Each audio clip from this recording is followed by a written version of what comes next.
Salut tout le monde et bienvenue dans cet horoscope pour la semaine du 7 au 13 février. J'espère que vous profitez bien de ce mois de février qui, à mon sens, fait tellement du bien.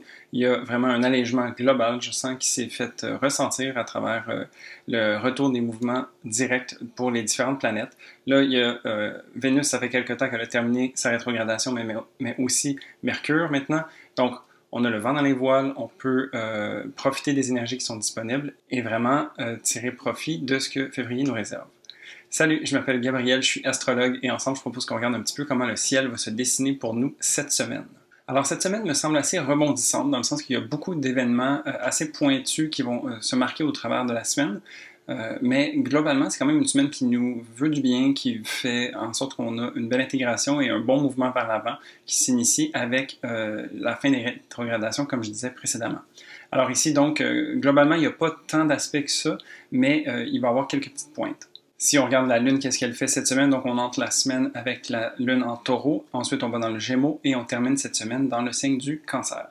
Pour le lundi 7 février, alors ça commence une journée avec des beaux aspects pour cette lune en taureau qui d'ailleurs se trouve à être co-présente pour la première fois avec le nœud nord qui se trouve en taureau. Alors au courant des prochains 18 mois, on va sans doute avoir une forte perception de cette lune et de ce qu'elle représente pour nous. Donc la lune en taureau, c'est une lune qui nous veut du bien, qui est exaltée. C'est une lune qui nous fait profiter des plaisirs, qui nous permet de ralentir, de se poser et de vraiment bien comprendre un peu qu'est-ce qui nous entoure et comment est-ce qu'on a envie d'être à travers tout ça. Cette lune, donc, en taureau, fait des super beaux aspects avec les bénéfices du ciel, donc avec Jupiter et avec Vénus, ce qui fait en sorte qu'il y a un bel optimisme, il y a un bon sentiment d'unité aussi. On voit que les choses ont commencé à se mettre en place et à bouger vers l'avant. Donc, principalement, la Lune qui va faire un trigone avec Vénus, qui a terminé sa rétrogradation et qui se met à bouger, donc à se tenir debout pour ses engagements à prendre et à venir. Donc ici, on a vraiment un accord entre nos besoins qui sont représentés par la Lune et nos valeurs qui sont représentées par Vénus. Donc ici, un travail conjoint terre à terre qui nous amène beaucoup de tangibilité et de manifestation en fait dans notre quotidien. Au-delà de ça aussi, il y a un côté rêveur à cette lune avec le sextile de Jupiter, donc qui nous amène des belles opportunités.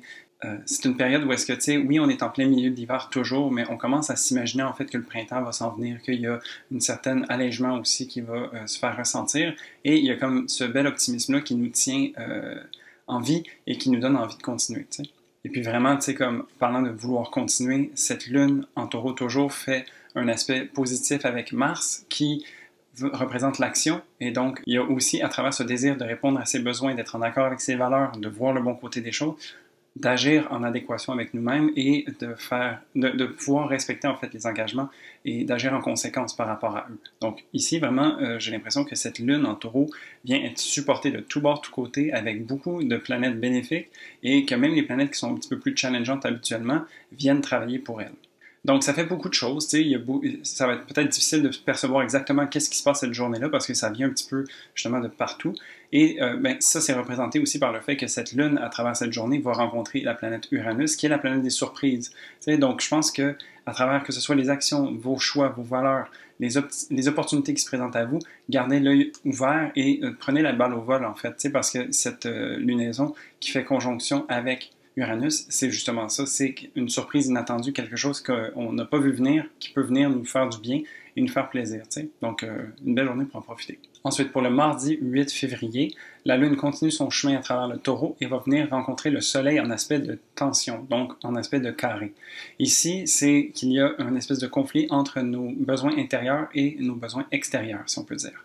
Donc, la Lune en taureau, comme je disais, aime les plaisirs simples, se poser. Il y a beaucoup de choses bénéfiques qui potentiellement viennent à elle, donc elle a envie de profiter de cette énergie-là. On a par contre un Soleil donc, qui est en Verseau, qui a la tête un petit peu tournée vers autre chose. T'sais. On a ici un Soleil qui représente notre ego et notre vitalité, qui est beaucoup plus tourné vers le mental plutôt que le ressenti, et de voir un petit peu qu'est-ce qui se dessine autour de soi. Donc, le conflit ici vient que, d'une part, à l'intérieur de nous, on a envie de profiter, on a envie justement de voir le bon côté des choses puis d'être bien, et puis de l'autre, on a un Soleil beaucoup plus sérieux qui, lui, essaie de comprendre où est-ce qu'il se trouve, comment est-ce qu'on va tirer notre épingle du jeu et qu'est-ce qu'il y a à faire. T'sais. Au-delà de ça, hier, je parlais qu'il y avait peut-être des surprises à prévoir avec cette lune qui faisait la conjonction avec Uranus. Donc, pour cette journée-ci, c'est de voir en fait comment ces surprises peuvent peut-être se manifester à travers l'action. Donc, on a Mars qui est en Capricorne, un Mars exalté qui vient rencontrer Uranus en aspect de trigone. Ça nous donne beaucoup d'énergie, beaucoup de motivation justement pour agir selon ce qui s'est peut-être présenté à vous la veille. Donc ici, vraiment de mettre ses actions à profit, d'avoir l'énergie pour le faire et puis de répondre à ses besoins à travers tout ça pour être une façon vraiment bénéfique de profiter de ce transit. Ensuite, pour le mercredi 9 février, pas grand-chose qui se passe dans le ciel concrètement, mis à part que la Lune va transitionner dans le signe du Gémeaux. Et donc ici, on va avoir une Lune qui va être beaucoup plus nerveuse, beaucoup plus volatile, qui a envie de comprendre les choses et de pouvoir découvrir, de pouvoir aller à droite et à gauche. T'sais. Donc ici, on vient résoudre un petit peu la tension qui s'était passée entre la Lune en Taureau et le Soleil en Verseau, parce qu'éventuellement, la Lune va travailler de pair avec le Soleil. T'sais. Donc les deux astres vont se trouver donc dans des signes d'air, qui sont des signes beaucoup plus mentaux, et donc tourner vers l'échange, vers la communication, vers l'information. Alors, on va avoir une lune qui va nous amener à l'extérieur aussi, qui va nous aider à être curieux, et ça serait vraiment intéressant de se permettre d'être en contact avec les gens, de pouvoir jouer, de pouvoir apprendre quelque chose. Il y a vraiment un petit peu ce côté de se laisser porter par le vent, en fait, ici. Donc, il y a beaucoup de légèreté qui vient s'installer, malgré que, comme je décrivais, le soleil fait un travail sérieux, mais au moins, ça va dans le même sens.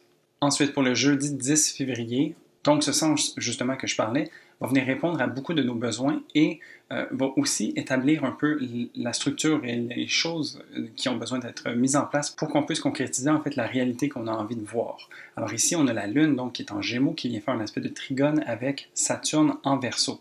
Donc, Saturne en Verseau est une planète lente qui vient restructurer, révolutionner, qui fait progresser les choses. T'sais. Et donc ici, la Lune, qui représente un peu plus notre individualité ou la manière qu'on a d'être à l'intérieur de soi, vient travailler de pair avec ça, justement, pour qu'on soit capable de voir comment est-ce qu'on a envie de positionner ses pions pour être capable de vraiment tirer à profit de cette société dans laquelle on est en train d'évoluer. La Lune en Gémeaux aussi, tu sais, je parlais qu'elle est curieuse, elle a envie de découvrir plein de choses. Donc ici, peut-être que ça pourrait être intéressant aussi de garder l'esprit ouvert et voir comment est-ce que les choses ont peut-être besoin d'être modifiées, comment est-ce qu'à travers la collecte de données ou d'informations, on peut être capable de peut-être reconfigurer ce qu'on est en train de construire déjà à la base. Donc ici, il y a vraiment un travail de mise à jour, si on peut dire, où on est en train de voir en fait ce qu'on a créé, voir où est-ce qu'on est maintenant, ajuster en conséquence et puis continuer d'avancer. Ensuite, pour le vendredi 11 février, donc il y a un aspect assez important qui se passe cette journée-ci. C'est une journée qui va sans doute être teintée de nouvelles surprenantes ou de choses qui refont surface. T'sais. Donc peut-être qu'il faut s'attendre à avoir des vérités qui sont découvertes ou qu'il y a peut-être des choses non dites qui viennent être mises en lumière, ce genre de choses-là. Alors ici, c'est caractérisé par Mercure qui va rencontrer en conjonction Pluton.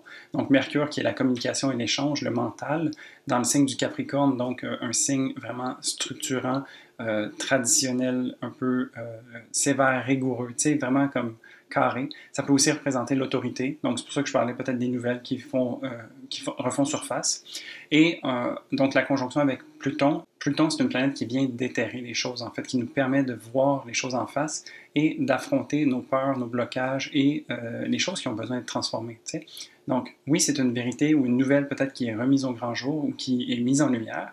Et puis, ça se peut que ce soit choquant parce que c'est peut-être quelque chose qui était caché au préalable. Mais donc ici, Pluton nous offre dans le fond la possibilité de le regarder, de mettre ça en lumière pour justement se permettre de l'intégrer et de passer à autre chose, ou du moins de s'alléger d'une certaine charge. Mais c'est sûr que ça peut venir avec son choc initial, et j'ai pas mon dire que de savoir ce genre de choses-là peut nous permettre de nous préparer à être dans l'action plutôt que dans la réaction par rapport à des surprises qui pourraient venir nous déstabiliser. Je le décris un petit peu de façon négative, je trouve, mais faut savoir qu'un transit avec Pluton, c'est toujours aussi ce côté de régénérescence. Donc oui, d'un côté, on doit finir déconstruire quelque chose ou on met quelque chose en lumière pour justement s'en débarrasser, mais c'est aussi pour s'offrir une guérison et s'offrir une régénérescence qui va nous permettre de nous alléger et d'avancer de manière plus authentique ou du moins avec l'information juste par rapport à notre réalité. Donc il y a vraiment ici deux penchants à ce transit-là. Plus tard dans cette journée, la Lune va transitionner dans le signe du Cancer. Donc, la Lune retourne en domicile et va venir se ressourcer en elle-même. Donc ici, une Lune en Cancer, elle aime être confortable, elle aime être dans sa vulnérabilité, dans sa sensibilité, et de le faire dans un lieu sûr et sécuritaire, tu sais, pour elle. Donc vraiment de reconnecter avec son intuition, avec sa sensibilité, ce serait des choses vraiment bénéfiques pour ça. Tout dépendamment c'est quoi les nouvelles potentielles qu'on a eues pendant la journée, se permettre de l'intégrer, de voir vraiment comment est-ce qu'on est à l'intérieur de nous par rapport à cette nouvelle-là, et de se permettre de vivre les émotions qui sont rattachées à ça. S'il y a par exemple besoin d'un moment au calme, se permettre ça. S'il y a besoin de pleurer, s'il y a besoin de rire, s'il y a besoin comme d'être entouré de gens qu'on aime, de notre famille, ce genre de personnes-là, ça serait vraiment une lune très agréable pour pouvoir faire ça. Ensuite, pour le samedi 12 février, donc ce mouvement justement qui fait du bien, on retourne à la maison, on est à l'intérieur de ces choses à nous, on est avec les gens qu'on aime et donc on en profite au maximum. La Lune vient aussi nous offrir justement cette couverture chaude qu'on avait besoin, ou ben non, ce sentiment d'appartenance qui est chaleureux aussi. Et donc ici, c'est manifesté par la Lune qui rencontre Jupiter en aspect de trigone. Alors Jupiter qui est en domicile également, dans un signe d'eau, un signe sensible aussi, qui a beaucoup le cœur sur la main, qui aime aider les autres. Il y a un côté très altruiste à travers tout ça. Alors ici, c'est vraiment comme si on se resserrait les coudes, on s'allie entre ceux qu'on aime, ceux qui sont proches de nous, et on se permet, dans le fond, cette douceur, cette vulnérabilité ensemble pour se permettre justement un travail sensible et doux qui peut nous faire beaucoup de bien puis qui peut nous permettre de tisser des liens solides. Jupiter en poisson est un signe très spirituel qui aime connecter à plus grand que soi, donc c'est de voir aussi un petit peu les choses de façon optimiste, c'est de s'encourager à prendre soin de soi, prendre soin de ceux qu'on aime. Donc vraiment ici, il y a beaucoup de cet élément d'eau qui va être présent en ce début de week-end. Et pour terminer, le dimanche 13 février, on a cette lune donc, qui continue son trajet à travers le Cancer et qui va rencontrer Neptune en aspect de trigone, un petit peu comme la veille avec Jupiter. Donc ici, vraiment un week-end tranquille, un week-end très sensible où est-ce que ça serait tout à fait de mise de se permettre de décrocher complètement, de se laisser aller dans sa créativité, de connecter avec les gens qu'on aime, de se laisser aller dans sa sensibilité, de se laisser se perdre dans la Lune d'une certaine façon, tu sais. Et puis Neptune nous aide à ça parce que Neptune, c'est une planète qui vient nous aider à connecter à plus grand que soi, à se laisser inspirer, à aller dans la douceur, tu sais. Puis d'autant plus qu'elle est en poisson, donc il y a vraiment cette énergie divine qui fait du bien, cette spiritualité qui est ressourçante. Et donc de se permettre de connecter soit avec l'élément de l'eau ou de pouvoir se permettre un travail intérieur et sensible pourrait vraiment faire du bien et bien nous régénérer pour ce week-end-ci. Et donc voilà, ça fait le tour de la semaine. Une semaine, comme je disais, qui n'a pas beaucoup trop d'événements avec quelques petites pointes. Alors vraiment, je ferai attention au vendredi 11 février de savoir quel genre de nouvelles peut faire surface. Et puis juste de savoir que ce sont des choses qui vont et qui viennent.